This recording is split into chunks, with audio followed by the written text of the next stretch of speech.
From a slight fever and cough to hospitalizations for weeks, even death, there are plenty of ways one virus can harm you.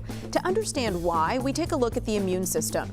First, let's look at age. Scientists in one study looked at first responder immune cells. We all have them, but they die off as we age. Children have more than adults.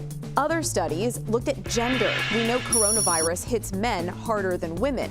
When looking at severe cases of COVID-19, scientists discovered the body can go rogue. It actually attacks its own immune system instead of the virus. And this tends to happen more in men than women. A third study looked at antibodies. It found 1 in 10 COVID-19 patients has autoantibodies in their blood that mistakenly attack cells needed to fight off the virus. About 95% of patients who had this are men. Doctors warn this look into the immune system is just one piece to this puzzling COVID-19 puzzle.